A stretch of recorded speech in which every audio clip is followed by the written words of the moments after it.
उपभोक्ता मंत्रालय ने डीजीएफटी को चिट्ठी लिखी है। सूत्रों से मिली जानकारी के मुताबिक मंत्रालय ने चिट्ठी में गेहूं के प्रोडक्ट्स की एक्सपोर्ट को मंजूरी देने की मांग की है। इसे इंडस्ट्री कैसे देखती है और rural flower mills federation of India ने टू बिगिन विद यहां पर यह पहला रिप्रेजेंटेशन किया था। हमारे साथ प्रेसिडेंट नवनीत चतलांगिया हैं। नवनीत, पिछले काफी समय से हम लगातार ये बात कर रहे थे और आपकी लेटर पे यहाँ पर मिनिस्ट्री ने रिएक्शन दिया है। अब यहाँ पर क्या कुछ डिटेल्स हैं इस लेटर में मिनिस्ट्री से, आपको क्या फीडबैक है? नमस्ते मनीषा जी। देखिए, जो हम इंडस्ट्री की बहुत दिनों से डिमांड थी और जिस हिसाब से इस साल का प्रोडक्शन अपन ने देखा है, बम्पर रहा है वीट का। वीट सरप्लस है मार्केट में अवेलेबल, प्राइसेस अपने निचले स्तर पे चल रहे हैं, मॉनसून फेवरेबल है और आने वाला हार्वेस्ट भी जो अनुमान लगाया जा रहा है वो बम्पर होने की उम्मीद है। तो इन सब को देखते हुए हमने सरकार को रिक्वेस्ट किया था कि अब समय आ गया है जब आटा मैदा सूजी को भी एक्सपोर्ट के लिए परमिशन दे करके अलाउ किया जाए। तो सरकार के हम आभार भी व्यक्त करते हैं कि उन्होंने इसको देखते हुए, सारी सिनेरियो को देखते हुए एक इनिशिएटिव लिया है कि उन्होंने डीजीएफटी को भी एक रिक्वेस्ट लेटर लिखा है कि नेसेसरी एक्शंस लेने के लिए, जिससे आटा मैदा सूजी का 1 मिलियन टन का एक बार एक्सपोर्ट के लिए परमिशन ग्रांट हो सके। तो उम्मीद है ये बहुत जल्दी स्टार्ट हो जाएगा और आटा मैदा सूजी एक्सपोर्ट होने लग जाएगा।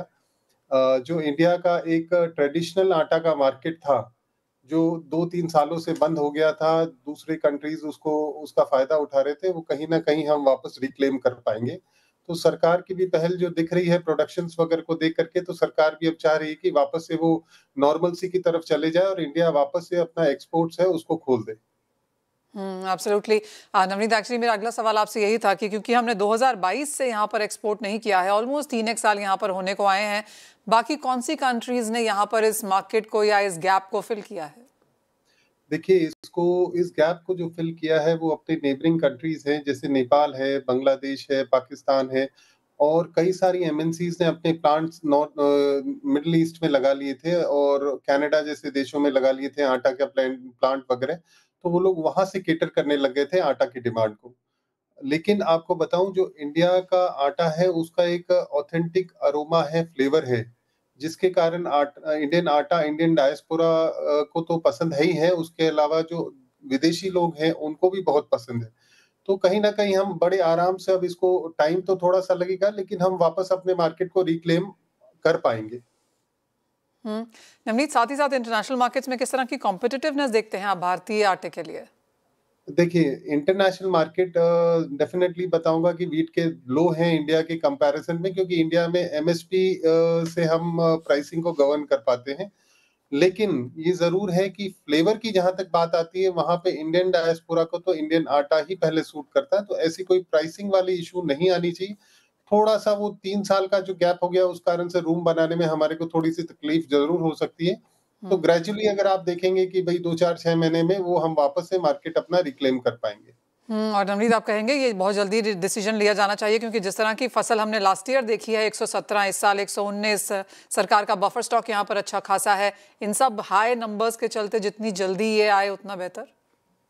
बहुत ज़रूरी है। देखिए, आज जिस हिसाब से सरकार के पास में स्टॉक लेवल्स हैं, मार्केट में सरप्लस है, प्राइसेज़ ऑलरेडी सबड्यूड हैं और कहीं न कहीं प्रोक्योरमेंट के समय वाले प्राइसेज़ चल रहे हैं। हमारे को एक एग्ज़िट रूट की बहुत आवश्यकता है कि जो ये सरप्लस है, ये कहीं न कहीं एग्ज़िट हो सके। इंडियन मार्केट को खराब करने से यहाँ की प्राइस स्टेबिलिटी को मेंटेन करना पड़ेगा और प्राइस को देखना भी पड़ेगा और इसीलिए हमारे को चाहिए कि कहीं न कहीं हमको एक्सपोर्ट मार्केट वापस से डेवलप करना पड़ेगा। अगर हम इसमें थोड़ा-सा भी देर करेंगे तो जो राइस का हाल हुआ, वही हाल हमारे फिर व्हीट का भी अगले साल होना है। तो इसके देखते हुए हम ये चाहेंगे कि फार्मर ज़्यादा से ज़्यादा प्रोड्यूस करे और हम अपना वापस से इंटरनेशनल मार्केट इसको बना सकें। हम इससे फॉरेन एक्सचेंज जनरेट कर पाएँ और कहीं न कहीं जो मिलिंग कैपेसिटीज़ हैं हम लोगों की, उसको इम्प्रूव कर पाएँ।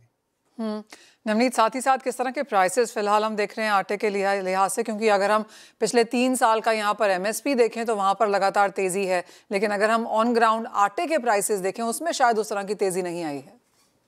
नहीं, एकदम भी नहीं है ये। इस साल तो सारे प्राइसेस सबड्यूड हैं, ना कि आटे के बल्कि गेहूँ के भी प्राइसेस सबड्यूड हैं। सरकार ने ज़रूर पिछले 3 साल में 6.5% के लगभग के हिसाब से एमएसपी ज़रूर बढ़ा दिया है। लेकिन जो प्राइसेस हैं मार्केट में वो हमेशा के इस साल के स्तर पे सबसे नीचे चल रहे हैं और कहीं न कहीं उसके कारण डिमांड में भी फ़र्क आ रहा है। तो ये ज़रूर हमारे को प्राइस स्टेबिलिटी को भी ध्यान में रखना पड़ेगा सरकार को कि प्राइसेस शुड रिमेन स्टेबल, क्योंकि इंडस्ट्री अब सरकार का विश्वास करने लग गई है और इंडस्ट्री अपने आप को सेल्फ सफिशिएंसी की तरफ ले जा रही है, खुद का प्रोक्योरमेंट खुद हार्वेस्ट सीजन में करने लगी। तो एक ये बहुत अच्छा स्टेप है इंडस्ट्री की तरफ से, जिसको हमारे को सरकार को कहीं न कहीं सोचना पड़ेगा कि इंडस्ट्री को लॉन्ग टर्म क्लैरिटी दे अपनी पॉलिसीज़ को लेकर के, और जितने भी रेस्ट्रिक्शन पहले लगाए थे उनको सबको धीरे-धीरे खत्म करके और नॉर्मलसी की तरफ हमारे को रूम दे, जिससे हम इंडस्ट्री को जेन्युइन ट्रेड की एब्सोल्युटली। तरफ ले जा सकें। नवनीत, एक फाइनल क्विक सा सवाल, रोलर फ्लावर मिल्स के लिहाज से एज ऑफ नाउ उनके मार्जिन्स कैसे हैं? Margins are really very poor, everybody is struggling for the margins, और हमें उम्मीद है कि सरकार हमारे को एक लॉन्ग टर्म क्लैरिटी दे जिससे कि हम मार्जिन्स को इम्प्रूव कर पाएँ, क्योंकि ये बेसिक इंडस्ट्रीज में से आती है, तो मार्जिन्स बहुत ज़रूरी है और हमारे प्रोडक्ट क्योंकि पेरिशेबल इन नेचर होते हैं, तो हम लोग बहुत ज़्यादा मार्जिन्स के साथ में काम नहीं कर पाते। कहीं न कहीं हमारे मार्जिन्स जो होते हैं वो पेपर थिन मार्जिन्स में रह जाते हैं। एब्सोल्युटली। वेल, एक पॉजिटिव ये है कि 1 मिलियन टन के आटा प्रोडक्ट्स को यहाँ पर शायद मंजूरी मिल दी जाएगी, तो वो एक फोर्स पॉजिटिव रहेगा इंडस्ट्री के लिहाज से। लेकिन जैसे of course as of now जिस तरह की दिक्कतें यहाँ पर आती हुई नजर आई हैं, चाहे वो अवेलेबिलिटी को लेकर है, मार्जिन्स को लेकर है, और कंपटीशन इंटरनेशनल मार्केट्स में है, 3 साल का जो लॉस है उसको पूरा करने में भी यहाँ पर समय मिलेगा। तो काफ़ी कुछ चीज़ें हैं जो गेहूँ एज एन इंडस्ट्री फिलहाल यहाँ पर दिखती है। बहुत शुक्रिया नवनीत हमारे साथ जुड़ने के लिए। इसी के साथ मेरे पास भी इतना ही समय है, हम ब्रेक के लिए रुकेंगे, वापस लौटेंगे तो बात करेंगे मार्केट्स की।